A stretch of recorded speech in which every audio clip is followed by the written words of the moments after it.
If you're an Amazon seller that wants to be able to target your past Amazon customers and ask them for a review request, then you gotta keep watching this video because Troy and I are gonna be giving you 4 strategies on how to do just that. So let's go ahead and just jump right into it with introducing you to Troy first. What's up, Troy?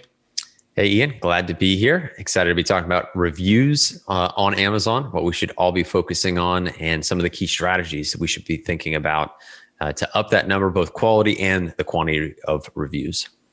Definitely. And my name is Ian Smith. I run an Amazon marketing agency called Evolve Media. We work with a lot of Amazon sellers and we help them with running Facebook ads, running direct mail campaigns, Google ads, Amazon PPC, building out messenger bots, and email marketing. So if you want to book a free consulting call with me, then go to evolvemedia.agency.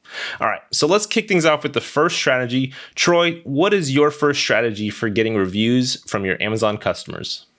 Yeah, for sure. My favorite right now has to be review request, one of our latest features through Seller.tools, because it is a TOS compliant, fully automated way to capture reviews from really anybody who has purchased your product. Thankfully, through the Amazon API, this is now, again, a white hat way to kind of flip a switch, about 60 seconds to set up.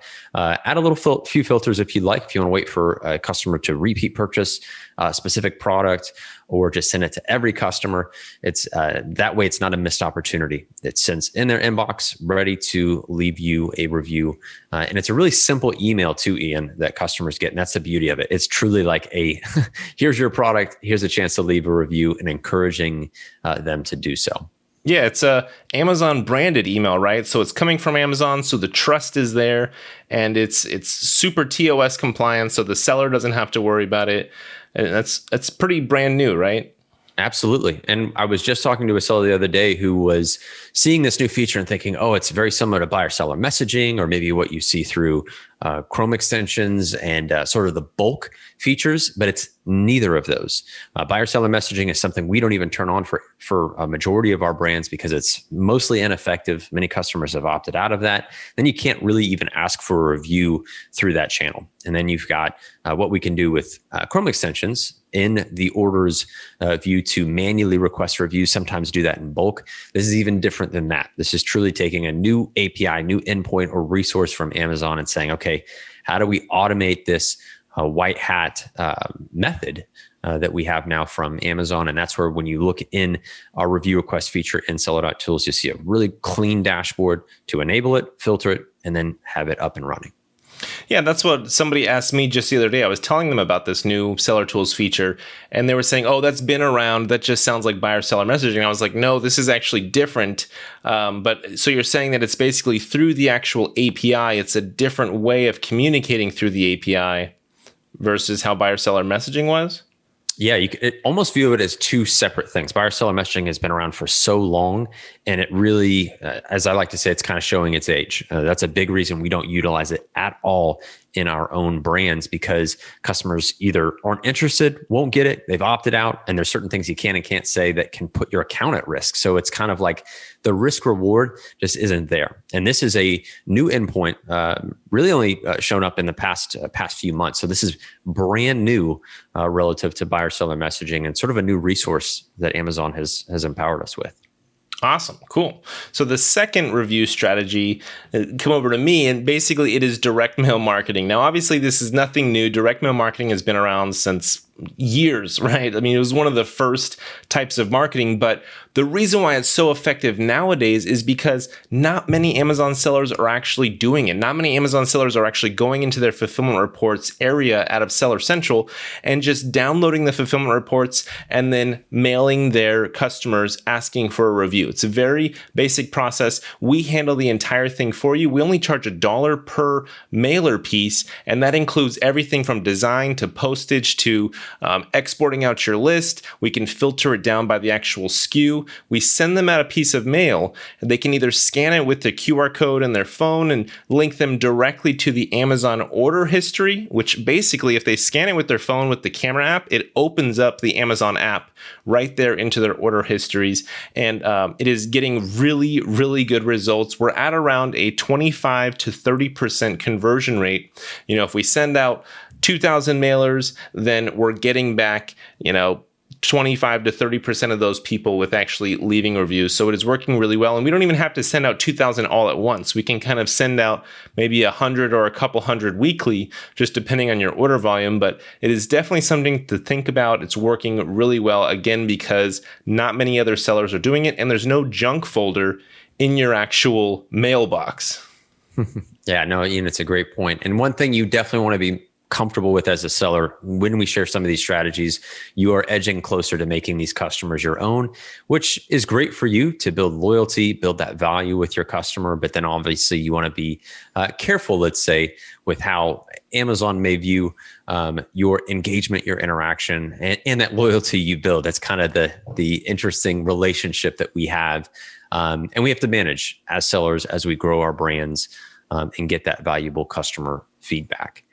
So on to number 3, equally important, because this is also a method that is driving more engagement with your customers, and rightfully so, because it helps leverage things like insane open rates, click-through rates. And what I'm referring to is SMS. Now, anytime we talk about the use of ManyChat, when sellers have seen a lot of changes and volatility, they sort of ascribe that just to Messenger. They realize, they may not realize that they're only talking about a third of the equation when it comes to ManyChat. Being able to email your customers, send SMS, to still message them in Facebook, all at your disposal. And oftentimes it's actually, we get the feedback, it's intimidating because there's so much that you can do. But if you focus on SMS, again, those insane open and click-through rates, as you take your customer through that journey, let's say it starts in Messenger, you can have them opt in. Let's say it's a rebate. Let's say you use it in the form of almost like a 2FA, where they're authorizing the next steps in that sequence. It opens up that communication channel. You can contact those customers directly and then present them with a well-timed review request. And ideally, Ian, as we've touched on, deep linking is a really great way to think about anytime you direct a customer to back to Amazon. We have to think about them being on mobile, when they click on any links, where they're directed to. And the same goes when we automate effectively the ability to capture reviews.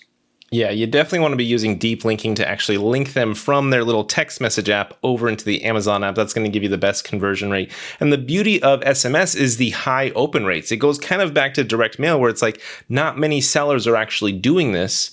So when you do things that not many others are doing, you're getting much higher open rates, engagement rates, and just overall, you're an early bird to the party, but a gift and a curse, right? So with SMS, you got to be careful. You don't want to over hit them, abuse that really, because you're going to potentially rub people the wrong way. So you just got to keep that in mind. Now, the fourth review strategy is going back to direct mail marketing.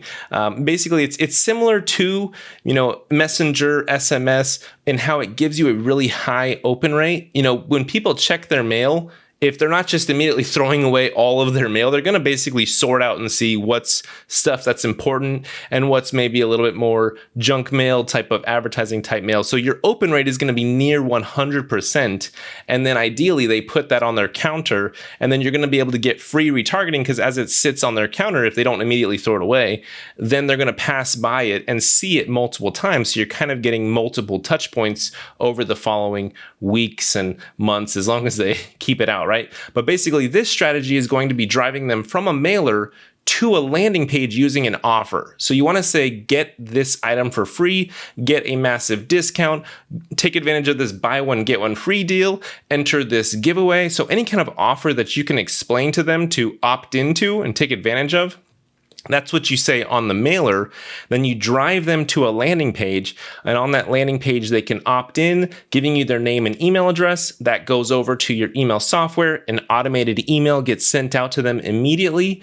And then in that automated email, you can either have a promo code with a free item on your Shopify store, or a buy one, get one type of deal on your Shopify store. Ideally, though, you want to be fulfilling these kind of promotions from your actual owned website. And then After you give them that offer and they take advantage of it and you have their email address, then a day or two or a week later, you can then hit them through email asking for a review.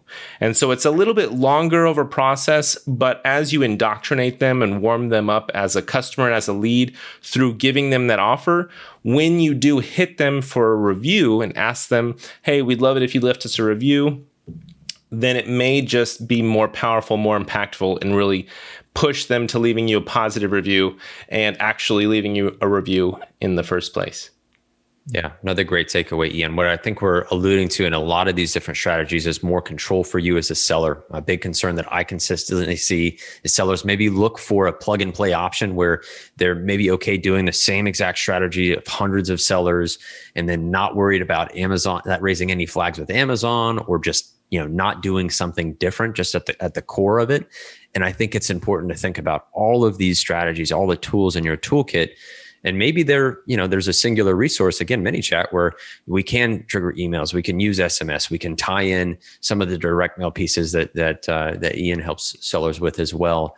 SMS, we have the review request tied in there. So don't be intimidated by the number of choices, but be willing to kind of pave your own path too. Don't fall prey to following the herd, realizing, because then that's when we get a lot of TOS concerns, strategies becoming ineffective because they're saturated. Mm-hmm. And this is something we look at in our own brands is, we know the diversification keeps our count safe, but also we see ranking factors and review capture being positively impacted by just doing different things, randomizing some of our activity, and pulling some of these levers and different ones, being comfortable and confident in doing something a little different.